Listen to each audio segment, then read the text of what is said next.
अस्सलाम वालेकुम। DI platform की तरफ से मैं हूं मोहम्मद अशरफ। ET 125 के लेक्चर नंबर 15 में आज हम कंपैरिजन ऑफ किरचॉफ्स लॉज को देखेंगे। हमारे जो दो लास्ट लेक्चर्स थे उनमें हमने किरचॉफ्स के फर्स्ट और सेकंड लॉ को देखा था, तो इस लेक्चर में हम उन दोनों लेक्चर्स को कंपेयर करेंगे, यानी हम जो किरचॉफ्स के दोनों लॉज हैं उनको हम यहाँ पे कंपैरिजन फॉर्म में देखेंगे। तो सबसे पहले हम यहाँ पे इसकी हिस्ट्री देख लेते हैं। यानी जो किरचॉफ्स लॉज हैं इनको एक जर्मन साइंसदान ने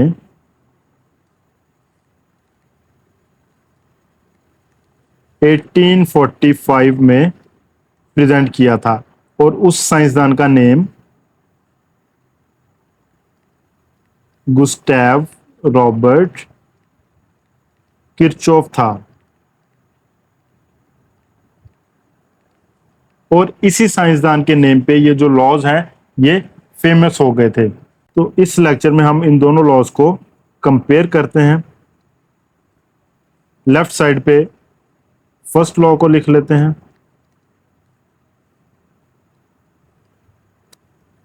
और राइट साइड पर सेकंड लॉ को लिख लेते हैं। तो यहाँ फर्स्ट लॉ की जो छोटी सी एक डायग्राम है, सबसे पहले मैं उसको ड्रॉ कर लेता हूं।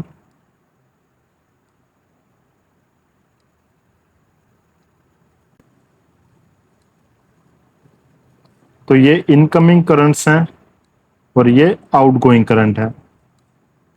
I1, I2, I3, I4, I5। तो सबसे पहला पॉइंट हम यहां पे लिखते हैं नेम्स,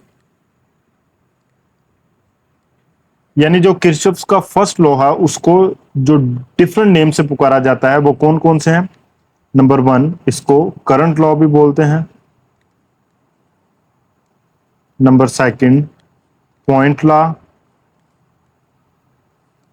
नंबर 3, जंक्शन लॉ भी बोलते हैं। एंड नंबर 4, नोडल लॉ भी बोलते हैं इसको। नंबर 2 पॉइंट, प्रिंसिपल, यानी किरचॉफ्स के जो लॉज हैं ये किस असूल पर काम करते हैं। तो जो किरचॉफ्स का लॉ है वो principle of conservation of energy पे काम करता है या इसको फॉलो करता है। नंबर 3, यूजेस, यानी किरचॉफ्स लॉ के क्या क्या यूजेस हैं या इसको किस मकसद के लिए यूज किया जाता है। किरचॉफ का जो लॉ है वो to find total resistance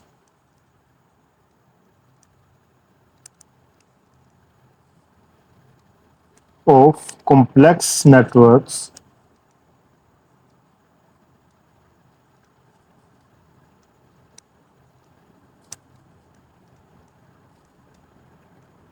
and impedance।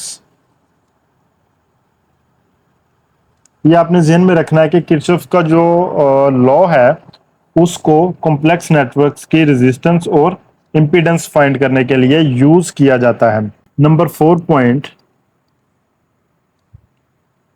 वो इस डायग्राम के रिलेटेड है कि किसी भी सर्किट में जो टोटल करंट होगी वो 0 के बराबर होगी।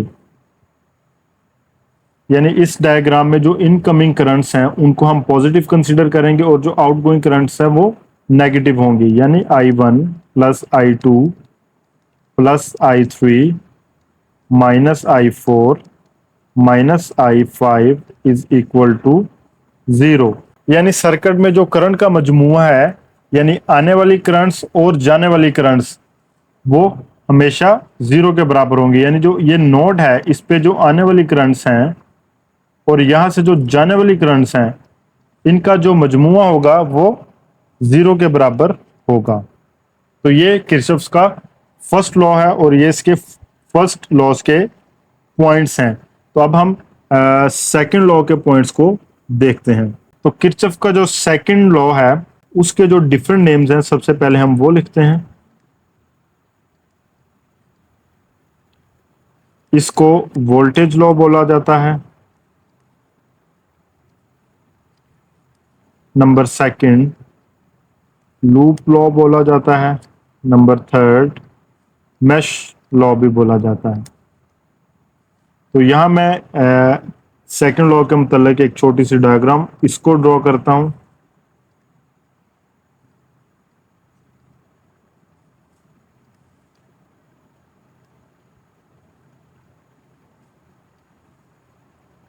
This is point A, this is point B, this is point C and this is point D। ये R1 है, ये R2 है, ये R3 है and this is R4। Second point जो है इस प्रिंसिपल यानी किरचॉफ के जो दोनों लॉज हैं वो सेम प्रिंसिपल को फॉलो करते हैं, यानी principle of conservation of energy. Third point इसका यूजेस हैं। तो जो दोनों लॉज हैं वो सेम पर्पस के लिए यूज होते हैं, to find resistance and impedance of complex networks.